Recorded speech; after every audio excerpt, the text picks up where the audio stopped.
Um, Interesting thought, because people generally don't think. Nobody has ever seen light. Well, what the hell does that mean? Of course everybody sees light. I'm looking at light right now, you know, I'm looking at light reflecting off the puffy clouds, off my house, off the driveway. Oh my God. Everything in nature is capacitance, resistance, permeability, and permittivity. Let's say that there are only two things in the universe, okay? A star that is 1 billion times brighter than our sun, and you, okay?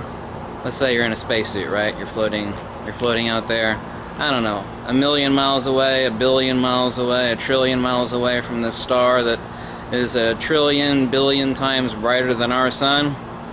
Can you see any light if you're facing away from that star or that sun?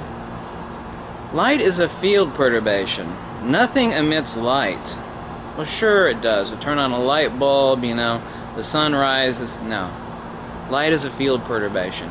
If there is no manifestation for light to make an appearance, kind of like sticking your hand outside the window and the sun hitting your hand, you know, kind of how like you don't actually see light until it hits something.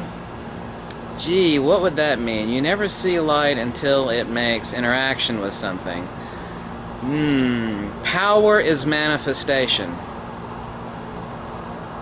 but only actualized power.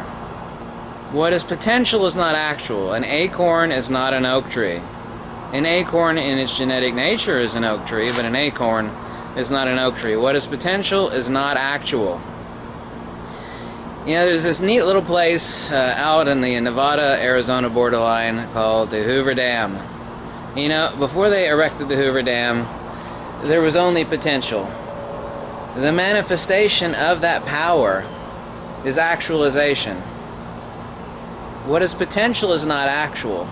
A field perturbation is not actuality. If there's nothing in the universe but a sun or a star that is 1 billion times brighter than ours, and you're facing away from it, you know, you have your back to it, where's the light at? Where is it? Capacitance, resistance, permeability, and permittivity. Nobody on Earth, no being in this universe has ever seen light in principle. Sure we have. No, you haven't. Name one time that you or anything else has ever seen light in principle. Light is a manifestation due to the actualization of that field perturbation. I mean, when you turn on a really bright light in a room, do you see the light or do you see what it's reflecting off of?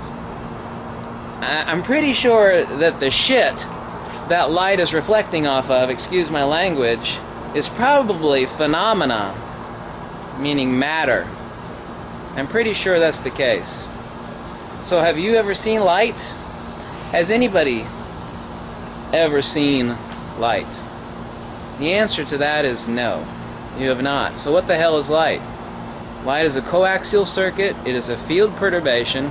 What is potential is not actual. Okay? The actualization of potential, of course, is where we get our power from. It's the source of countless things. Nobody's seen light. My face is right now being illuminated off the reflectance of various things that are being hit by the sun. The sun's not emitting light. The sun's setting up enormous field perturbations. As field perturbations have nothing to do with space and time.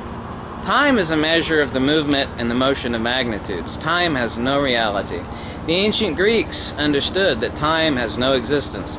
Time has always been, since the ancient time of the Greeks and the Egyptians, the number 4. There's a really complex reason why time is the number 4. And one of the many countless reasons that we know that time does not exist, because it's only a measure, time does not exist, it's just the motion, the measurement, excuse me, of magnitudes.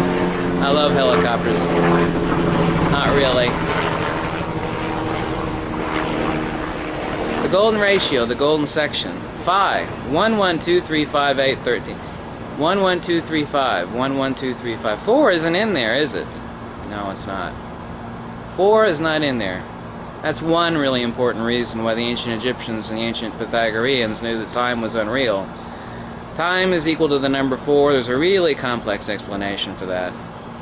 Space is nothing. Space is a privation. Space is no different than saying a shadow.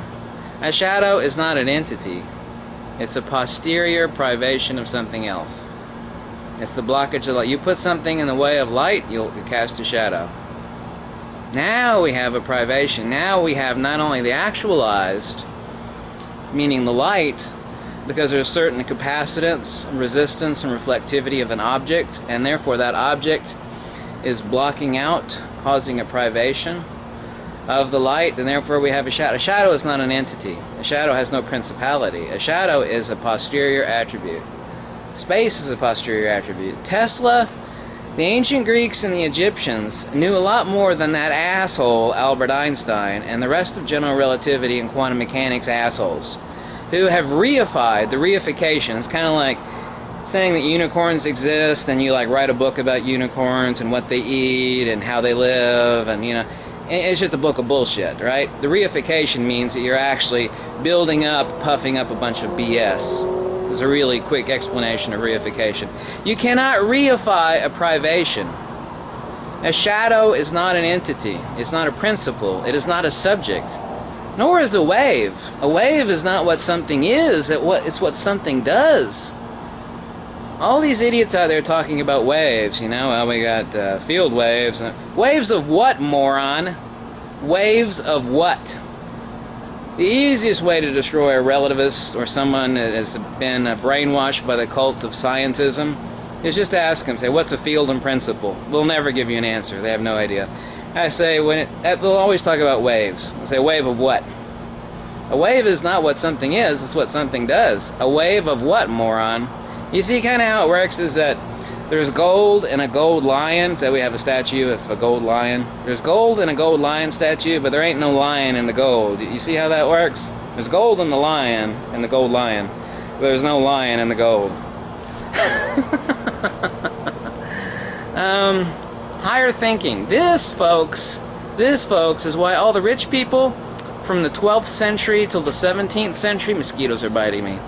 If they were rich, their children learned the works of Plato and Aristotle and Plotinus. If you were rich, you bought your son the best education, and that wasn't an education on memorizing crap. What is far more important than learning shit is learning how to think. And people today don't know how to think critically. They don't know how to engage the dialectic. They don't.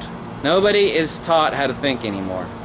And this, folks, is why society will collapse on itself like a nuclear bomb going off. It's too late. It's too late. It's going to happen. There's no avoiding it. Yeah, sounds like a bit of a pessimist, maybe, but I'm still right. Bye.